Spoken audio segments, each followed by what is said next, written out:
Hey, and welcome to the halftime edition of Wolf and Chat. We're here at Michigan versus Bowling Green. It's halftime, and to say the least, I don't think it's what most Michigan fans expected. But we have the second half, and we do have one of the great quarterbacks. So I'm not panicking. But Joe, He's kind of, panicking, people. He's panicking. when I get quiet, I get a little nervous, so I'm panicking a little bit. But they came out. I thought they came out strong, offensively, running the ball, and then they moved. They stopped them. I thought Bowling Green came out aggressive, passing the ball. Will Johnson is out. I think that's hurting him at the corner, and they're trying to get that room. But they stopped them. Michigan went right back to that second thing, and then they threw that first interception. When I say the first, because that means there's a second interception. And there we are. Michigan scored near the end. What's it, 14-6? So, again, no. Even though I'm panicking a little bit, there really isn't no reason to panic. I think we'll be okay in the second half. But what do you think? I mean, what's going on here? Yeah, man. So one thing that I always tell people is, and I said this to you earlier, is the other team has some scholarship players too, and they got coaches that get paid to coach. So, of course they're going to bring their best. One thing that I feel like is happening is, even though both teams came out aggressive, I feel like BGSU is playing above who they are. They recognize that this is a big moment. It's a night game. They're playing underneath the Michigan lights, playing against, playing amongst probably 110 people, 110,000 people. And whereas for Michigan, it feels like we're, playing down a little bit. And no disrespect to BGSU at all. But they can do both. Yeah. And so, we came out strong. We had some creativity in getting that reverse to Donovan after a big 54-yard run with Blake. And then, still kept the pedal to the metal in terms of running it and controlling the ball. But it was those few moments where we go to pass and it just seems like JJ's either missing the read or one of the balls was thrown a little under, along with maybe a bad read, and so it makes it challenging. Defense is still coming out lights out, playing very, very aggressive. And you love to see that, which, to your point, sort of puts our cornerbacks on an island, and that's how we gave up some of those big plays, right? So, giving some zero coverages looks, coming with Sandestrill on a couple of blitzes where he got a sack, and so we're trying to be creative on creating pressure, in which unfortunately it just leaves some holes, and BGSU's quarterback was able to find a little bit of advantage. Like you said, we're not playing a high school team here. This is D1, and so I thought, that interception by Quentin Johnson, I thought the pressure on their quarterback made him throw it just a little bit early, and he had a nice little interception there. Let me ask you this: do you think? Coming into tonight, I've been at both games, and JJ has been throwing passes, not just complete. Just exactly where you need to be.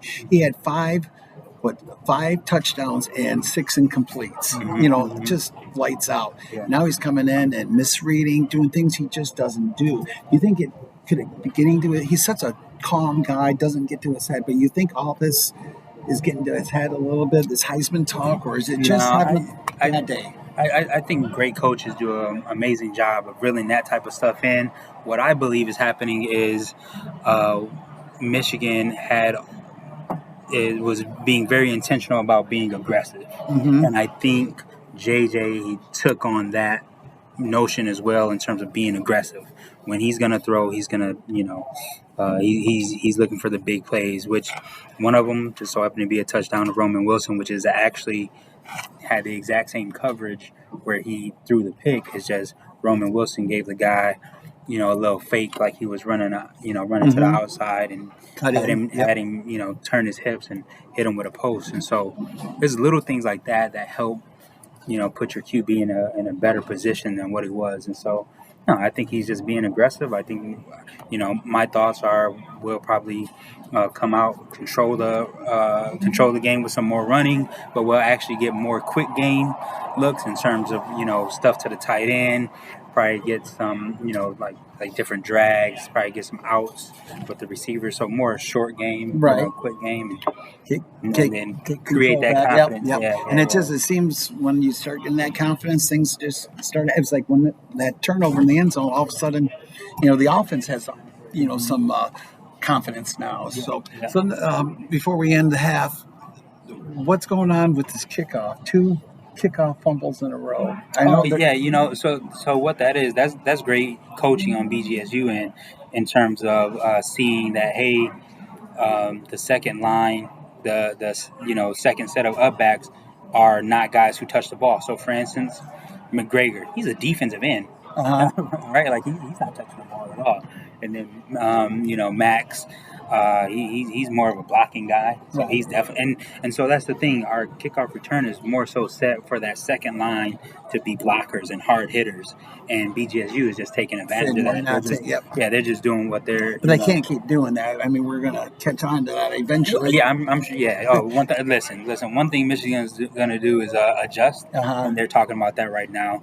They're figuring out, all right, what are we going to do to adjust with these short kicks, which BGSU is probably not even going to attempt it again. Yeah, they probably won't even get a chance to attempt it again. But yeah, I'm interested to see how we adjust, how much more aggressive we still come out, and yeah. Well, this has been a different perspective being up in the press box. Again, a thank you to Joe for providing this, but we'll continue with our podcast for the season. We'll go from audio to video as we start to grow and get better equipment and make this program and podcast hopefully grow and be something special someday. But yeah, for sure. I'm grateful to be able to do this with you, man. Be able to see how much you're enjoying this. I thanked him probably 10 times, and he's like, "Enough, Tim. I get it. You're welcome." Well, it's so funny because being up in the press box so many times as like a SID working here, I don't want to say take advantage of. No, but I understand. You get used to it. Yeah. You get used to it, and so it's great to see it from your perspective, man, and see how much you. I mean, I see Jim Bronstetter down the road. I mean, it's just like he asked me for my autograph, but I had to tell him go away. I had to play security. Thanks, I appreciate it. This is what happens. But no, this is great. We'll be here at the end of the game and wrap it up. But until then. Thanks, and we'll see you at the end of the game, and hopefully there'll be a little better second half. Yeah, I don't think our prediction is going to be anywhere. Before we go, in case I forget to mention it after the game, we're along tonight. We're on the same page, but tomorrow at 1:00. Oh, we go to war. We're at battle. He's from Seattle, and he's giving me some crap about Lion fans complaining and whining and saying, all this. But that's why it's Detroit versus everybody. But you know what I mean? What am I telling you? Yeah. So, but that'll be fun tomorrow. So, anyway, thanks, and we'll see you after the game. Take care. And welcome back to Michigan Stadium. That we're watching is in the final minutes of the game. Michigan looks like they're going to win right now. It's 31-6. I don't know. I mean, obviously, it wasn't a game for JJ's best game. 2 interceptions. Three interceptions. Yeah, 2 touchdowns. It just doesn't happen. But 2 of them were just really misreads. But that last one was just a poor decision. But he's being aggressive, and he's trying to make something out of nothing. Mm-hmm. So I think, he's going to be fine. Michigan Nation, don't panic. Like Corum, we were talking about last week, what's wrong with the running game last 2? We can't get it. It's all passing. Yeah. So, I mean, one of these days we're going to get it both gelling at once. Yeah, but which is pretty typical. And, I mean, when you think about his first 3 games, it's got to figure out the gelling. Too, and different things. So, Blake had over 100 yards, 101. He had 12 yards, a pretty good game. Donovan, 50 yards. He's still kind of struggling. And in the pass game, Cornelius Johnson led the team, 71 yards, and Robin Wilson, 41 yards, 1 touchdown. We apologize if you hear the speaker in the background, but we'll have to deal with it. So, give me your overall from for today, and anything that Michigan needs to worry about or look forward to? What's gonna happen in the future? Nothing to worry about at all, man. I mean, that the beauty of this game is week by week, and as a coach, I have a 1-0 mentality, and so I would imagine that these guys are very similar, and you just focus on this week, and so they'll clean up some things, but nothing for sure to worry about. Definitely. Tayshawn Wimberly was the Bowling Green ball carrier. Forced out of bounds by DJ Waller. Do you 6 yards? again? We apologize for Pick up going in the 7 yards background, rather but to the 24-yard do you line, see third down and anything 1. happening next week when Jimmy comes back? Is it you're gonna see a different team, or are we gonna see basically the same team? Is this a running team, a passing team, or somewhere in between? I honestly think we're a running team, and we allow our runs to for sure set up our passing, and in terms of anything different, I truly don't think it's going to be anything different. I think maybe JJ's aggressiveness will be able to be reeled in a little bit differently. Savon Johnson was the Bowling Green ball carrier. Be able to adjust in terms of like And Micah Pollard. if he's playing beyond himself, things like that. But other than that, I think it's going to be the same. We are who we are type of deal. Yeah, I hope he comes back with the confidence swagger he had, because I saw him on the sideline and a lot of the guys were there trying to encourage him. But this kid's carried us for a long time, and he had a rough game. Let's just say what it is: 8 for 13, 143 yards. I mean, where he's had 5 incomplete passes the first and 5 touchdowns. So this was just a little different game. I think they were deliberately intentional on making this run game open again, showing people, hey, look, we, don't shut us down. We can run.